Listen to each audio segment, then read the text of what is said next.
السلام علیکم، تو ویلکم ہے آپ لوگوں کا اے امرات چینل میں۔ آج کی ویڈیو کافی اہم ہونے والی ہے۔ اس میں ہم چائنا اور انڈیا کے آپس میں تنازعات پر بات کرنے والے ہیں، جس پر ریسنٹلی اور چائنیز ایئر فورس بہت ہی زیادہ اگریسو اپروچ رکھ رہی ہے، اور دوسری طرف پاکستان اور انڈیا کے درمیان بھی حالات کشیدہ ہوتے جا رہے ہیں وقت کے ساتھ ساتھ۔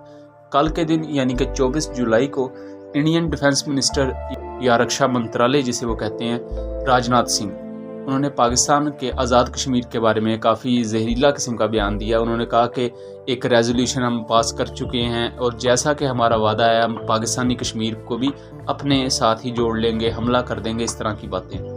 تو اس پر کافی اس وقت بات چیت چل رہی ہے سوشل میڈیا پر بھی، اور نارملی بھی لوگ بات کر رہے ہیں کہ کیا کوئی نیا انڈیا محاذ کھولنے جا رہا ہے۔ تو میں نے سوچا کہ کیوں نہ اس پر تھوڑی سی ہم ذرا ڈیٹیل سے بات کر لیں۔ اس کے سب سے پہلے آپ بیک گراؤنڈ کو دیکھیں۔ کچھ عرصہ پہلے چائنیز آرمی نے کافی زیادہ کنسٹرکشنز کی ہیں پینگونگ سو جھیل کے نزدیک ایسٹرن لداخ میں، اور وہاں انڈیا چائنا کو ہلا نہیں سکتا، اور نہ ہی چائنا کو کچھ کہہ سکتا ہے انڈیا۔ اس کے علاوہ کچھ عرصہ پہلے، یہ 1 یا 2 ہفتے پہلے کی بات ہے، انڈیا کی بی جے پی کی ایک ٹاپ لیڈر نے یہ بیان دیا کہ ان کا کوئی جاننے والا تھا، انہوں نے اس سے پوچھا چائنیز آرمی کے بارے میں جو لداخ کے قریب ہے، تو انہوں نے کہا کہ چائنیز نیوی انڈین ٹیریٹری کے بہت اندر آ کے بیٹھی ہوئی ہے، مطلب اندر گھس چکی ہے۔ اور بی جے پی کے اس لیڈر نے یہ پوچھا کہ مودی صاحب اس پر کوئی بیان دیں گے۔ اس پر ملک میں بہت زیادہ بحث چھڑ گئی، کیونکہ آج جو پارٹی حکومت میں ہے اس کا ایک ویل نون لیڈر یہ کہہ رہا ہے کہ چائنیز فورس آپ کے علاقوں میں بیٹھی ہوئی ہے، آپ انہیں کیوں نہیں واپس بھیج رہے۔ اس کے علاوہ 4 دن پہلے چائنا نے اپنے اس وقت کے advance PHL-16 multi launch guided rocket systems کو ڈپلوائے کیا ہے لداخ میں۔ اب ان کی جو آپٹیمم رینج ہے وہ 350 کلومیٹر ہے۔ ایون پاکستان کے الفتح گائیڈڈ راکٹ سسٹمز کو دیکھا جائے تو ان کی رینج بھی 140 کلومیٹر ہے، اور وہ بہت بڑا خطرہ ہے انڈیا کے ایئر ڈیفنس سسٹمز کے لیے، کیونکہ یہ ایئر ڈیفنس سسٹمز کو نہ صرف بہت دور سے تباہ کر سکتے ہیں بلکہ ان کو سیچوریٹ کر سکتے ہیں، جیسا کہ S-400 ہے۔ تو یہ جو الفتح گائیڈڈ لانچ سسٹم ہے، اگر یہ ایک ہی وقت میں اتنے زیادہ میزائل فائر کر پاتا ہے تو وہ سب کے سب میزائل S-400 کبھی بھی نہیں روک پائے گا۔ وہ S-400 سسٹم کی جو ایک بیٹری ہے وہ سب کے سب اپنے میزائل فائر بھی کر دے، جتنی دیر میں وہ گائیڈڈ راکٹس کو روکیں گے اتنی دیر میں شاید پاکستان کے جہاز یا پاکستان کو دوسری اسٹرائک کر دے، تو انڈیا کے پاس بہت مشکل ہوگی۔ چائنا نے اس سے بھی زیادہ رینج والا گائیڈڈ راکٹ سسٹم ڈپلوائے کر دیا لداخ میں، اور اس کی رینج 350 کلومیٹر ہے، اور اس میں ایک ایڈیشنل میزائل لگتا ہے جسے ڈریگن میزائل کہا جا رہا ہے، اور اس میزائل کی رینج 500 کلومیٹر ہے۔ اس کے علاوہ یہ آپ کچھ سیٹلائٹ امیجز دیکھ سکتے ہیں، یہاں نہ صرف چائنا نے اپنے surface to air missile systems کو ڈپلوائے کیا ہوا ہے، یہ surface to air missile system S-400 بھی ہو سکتے ہیں، کیونکہ چائنا کے پاس بھی S-400 ہے، یہ چائنا کے HQ-9 سسٹمز ہو سکتے ہیں۔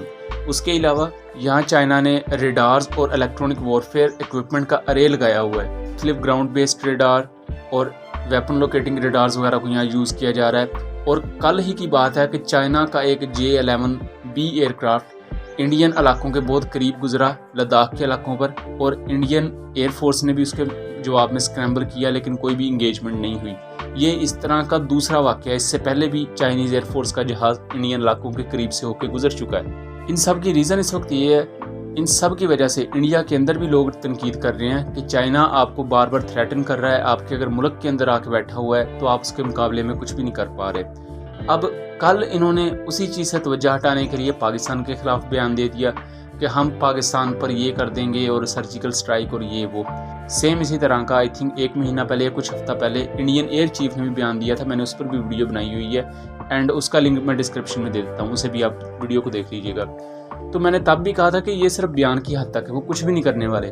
2 دن پہلے چندی گڑھ جو علاقہ ہے انڈین پنجاب کا، اس کا لاہور سے فاصلہ صرف 125 سے 150 کلومیٹر کا ہے، وہاں انڈین رافیل ایئر کرافٹ بہت ہی لو فلائنگ کر رہے تھے۔ تو آپ کو پتہ ہے پاکستان اور انڈیا میں ایک چیز بڑی واضح ہوتی ہے کہ چھوٹا سا بھی کوئی کام ہو جائے اس پر وہ بتنگڑ بات کا بنایا جاتا ہے۔ تو انڈین نے یہ کہنا شروع کر دیا کہ یہ تو پاکستان پہ حملہ کر دیں گے، لو فلائنگ کر رہے ہیں اور پاکستان خطرے میں ہے۔ اگر تو وہ چندی گڑھ پر اڑ رہے ہیں، انہوں نے پاکستان پہ حملہ کرنا ہے، پھر آ جائیں وہ LOC کے قریب اور کر لیں حملہ، ہم بھی پھر آپ کو بتاتے ہیں کہ حملہ کس طرح کیا جاتا ہے۔ میں فارمر DG ISP آصف غفور صاحب کی بات کو یہاں کوٹ کروں گا کہ چاہے 5 رافیل ہوں یا 500 رافیل ہوں، ہم آخری گولی تک آپ سے لڑیں گے۔ اور इस वक्त जितना भी पब्लिक का एक एंगर है ना, उसका फ्लो मोड़ा जा रहा है, उसे अब चाइना की तरफ से हटा के पाकिस्तान की तरफ किया जा रहा है कि पब्लिक को ये लगे कि हम पाकिस्तान में कुछ करने जा रहे हैं, क्योंकि इलेक्शन इस वक्त नज़दीक नज़र नहीं आ रहे। पहले तो ये बहाना था कि इलेक्शन नज़दीक थे, इन्होंने पाकिस्तान में बालाकोट स्ट्राइक कर दी 2019 में, उसमें भी इनका अपना नुकसान हुआ, इंडियन फ़ौज का अपना नुकसान हुआ, मतलब उनके 2 जहाज़ गिर गए, पायलट पकड़ा गया, अपना हेलीकॉप्टर खुद मार गिराया, दर्जन से ज़्यादा फ़ौजी भी मारे गए जब LOC की क्रॉस फायरिंग हो रही थी।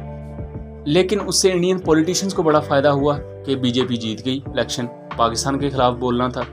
और सेम एज़ अब इलेक्शन होने हैं मई 2024 में इंडिया के, उस वक्त तक तो नहीं इंतज़ार करके बैठेंगे। इस वक्त अवाम काफ़ी हद तक ख़िलाफ़ हुई पड़ी है, अंदरूनी शोरशें काफ़ी सर उठा रही हैं इंडिया में, जिनमें सिख लोग हैं, दूसरी जमातें भी हैं, ऊपर से BJP के अपने लोग ये इकरार कर रहे हैं कि चाइना हमारे अंदर के इलाकों में घुसा हुआ है। ईस्टर्न लद्दाख पर चाइना ने जिस किस्म के वेपन्स लगाए हुए हैं, मेरा नहीं ख्याल इंडिया उनको कभी जवाब भी दे पाएगा। आप खुद सोचें कि वो 350 किलोमीटर रेंज है multi guided rocket launch systems की। इवन हम ये कह रहे हैं कि अल-फतेह गाइडेड रॉकेट सिस्टम्स जो हैं ये इंडिया को बड़ा सरदर्द दे सकते हैं, इनकी रेंज 140 किलोमीटर है, और चाइना 350 किलोमीटर की रेंज वाले रॉकेट लॉन्च सिस्टम्स को लेकर आया हुआ है। उससे तो वो पूरी की पूरी एयर बेसिस को क्रिपल कर सकते हैं, एंड उनको रोकने के लिए आप कितने S-400 के मिसाइल फायर कर देंगे या कितने आकाश surface to air missile fire कर देंगे। क्योंकि ये जो रॉकेट सिस्टम्स होते हैं ना, एक तो ये रॉकेट काफ़ी सस्ता होता है, इन्हें आप बहुत बड़ी तादाद में यूज़ कर सकते हैं। जो मिसाइल्स होते हैं उनको कम तादाद में बनाया जाता है, वो एक स्ट्रेटजिक लेवल के टारगेट को तबाह करने के लिए यूज़ होते हैं। ये जो रॉकेट्स होते हैं ना, ये एक किस्म की आप समझ लें कि वॉरहेड की रेन करने के लिए इस्तेमाल होते हैं, कि अगर एक बहुत बड़ी बेस है उस पर आपने अंधाधुंध तबाही फैलानी है तो आप रॉकेट्स को फायर करते हैं, या अनगाइडेड बॉम्ब्स होते हैं। अनगाइडेड बॉम्ब्स तो पुराने दौर में इस्तेमाल होते थे, अब जो मेजर आज के दौर में है वो इस तरह के multi guided rocket launch systems होते हैं। सेम हाई मार्स सिस्टम जिनको यूक्रेन ने रशिया के खिलाफ इस्तेमाल किया है, और रशिया के S-400 उनका कुछ भी नहीं उखाड़ पाए। इस वक्त इंडिया यही सोच रहा है कि उनके पास राफेल आ चुके हैं। इंडिया की जो मेजर इस वक्त क्राउन ज्यूल है उनकी एयरफोर्स का, वो राफेल एयरक्राफ्ट है, उसी की बेस पर ही वो इस वक्त थोड़ा सा अकड़े हैं। लेकिन पाकिस्तान एयरफोर्स को अगर आप देखा जाए तो पाकिस्तान की मिलिट्री में जो उसका क्राउन ज्यूल है ना, वो हमारी एयरफोर्स है। आप जितनी भी पुरानी जंगें उठा के देख लें, कॉन्फ्लिक्ट उठा के देख लें, तो पाकिस्तान एयरफोर्स ने अपने हर ओपोनेंट पर ना डोमिनेट किया, चाहे वो इजराइल एयरफोर्स हो, वो पाकिस्तान एयरफोर्स हो। हमने उस इजराइल एयरफोर्स के जहाज़ गिराए हुए हैं जिनका सारे अरब मुल्क मिलकर भी कुछ नहीं उखाड़ पाए थे। हमने सोवियत यूनियन को बड़ी बुरी तरह पीटा हुआ है। और 2019 में जब मॉडर्न वॉरफेयर का दौर था तो हमने तब भी इंडिया के SU-30s तक को जैम कर दिया था। हालांकि किसी ने ये सोचा भी नहीं था कि इंडिया के SU-30s जैसे जहाज़ों को कोई जैम भी कर पाएगा। और पाकिस्तान एयरफोर्स ने तब ये चीज़ वाज़े साबित की थी पूरी दुनिया में कि आपकी क्वांटिटी मैटर नहीं करती। आपके पास चाहे 500 जहाज़ हों, जितने मर्जी जहाज़ हों, लेकिन अगर आपकी क्वालिटी बुरी है ना, आप आज के दौर में जहाँ स्ट्रेटजिक ऑपरेशंस किए जाते हैं कभी भी कामयाब नहीं हो सकते। आप रशिया और यूक्रेन को देख लें, रशिया के पास कितने वेपन्स हैं, ज़बरदस्त वेपन्स हैं। यूक्रेन ने उसके बावजूद उनको बड़ा सरदर्द दिया है, उनको रोक के रखा हुआ है, और वो बड़ी बहादुरी से लड़ रहे हैं। और 2019 के बाद इंडियन लोगों ने भी ये सवालात उठाना शुरू कर दिए थे कि आप अभी तक इतने पुराने जहाज़ों को यूज़ कर रहे हैं इंडियन एयरफोर्स के हवाले से, और वो भी पूरी कोशिश करेंगे इंडियन एयरफोर्स की साइड है ना, पाकिस्तान का जो क्राउन ज्यूल है एयरफोर्स का, उसे किसी तरह नुकसान पहुंचाया जाए या कोई इस तरह का एक फॉल्स फ्लैग ऑपरेशन किया जाए जिससे पाकिस्तान की बदनामी हो। कल इंडिया ने एक ये भी खबर झूठी लॉन्च की कि पाकिस्तान की कोई 32वीं इन्फेंट्री है या 32वीं कोई मिलिट्री कमांड है, उसके लिए बंकर बनाए जा रहे हैं आज़ाद जम्मू कश्मीर में। हालांकि पाकिस्तान की ना तो कोई 32वीं इन्फेंट्री है, ना ही कोई 32वीं ब्रिगेड टाइप इस तरह का कुछ भी नहीं है। फिर वो किसके लिए बंकर बनाए जा रहे हैं? सब के सब झूठ खबरें इस वक्त फैलाई जा रही हैं ताकि लोगों की जो तवज्जो है ना वो मबजूल कराई जाए पाकिस्तान की तरफ, क्योंकि चाइना के साथ तो भी कुछ करने के काबिल है नहीं। और देखें अगर डिफेंस मिनिस्टर इस तरह के बयान दे कि हम फलां कर देंगे, देखें वो पॉलिटिशियन है। जो पॉलिटिकल बयानात होते हैं ना, ये बड़े, पाकिस्तान में भी आप सियासतदानों को बयानात उठाएं तो वो इस तरह के आपको मिल जाएंगे। इवन जो इस वक्त पोपोजिशन लीडर है इंडिया का, उसका भी बयान है कि हम जब चांद पर जाएंगे तो इस तरह की मशीन बनाएंगे जिसमें एक तरफ से आप आलू डालेंगे, दूसरी तरफ से सोना निकलेगा। तो पॉलिटिशियंस के बयान को ज़्यादा सीरियस नहीं लेना चाहिए कि वो क्या कह रहे हैं और क्या नहीं। दूसरी चीज़, पाकिस्तान ने इस बयान को अपनी मिनिस्ट्री ऑफ फॉरेन अफेयर्स के थ्रू रिजेक्ट किया है, इसकी मजम्मत की है। लेकिन पाकिस्तान के एयर चीफ के आप इस तरह के बयान नहीं कभी देखेंगे कि हम इंडिया को ये कर देंगे, फलां जगह स्ट्राइक कर देंगे, हमला कर देंगे। हमारे एयर चीफ ने जब भी बात की है, कोई भी एयर चीफ हो या आर्मी चीफ हो, उसने बस यही बात की है कि हम आपसे जंग नहीं चाहते, लेकिन अगर आप जंग मुसल्लत करेंगे तो फिर हम आपको देख लेंगे। और जितनी भी तैयारी है, मेजर जनरल आसिफ गफूर जो थे प्रीवियस DGI-SPR, उन्होंने कहा था हमारी जितनी भी तैयारी है ये आप ही के लिए। आप अगर ये समझते हैं कि हमने किसी और के लिए तैयारी की है, तो हमने जितना भी अपने आप को तैयार रखा है ये इंडिया को मद्देनजर रख के ही तैयार किया है। जब भी आपका मूड होगा आप हमसे लड़ लीजिएगा। इंडिया के जो एक्स एयर चीफ हैं उन्होंने ये बयान दिया था कि जब हमारे पास राफेल आ जाएंगे तो पाकिस्तान LOC के करीब भी नहीं आएगा।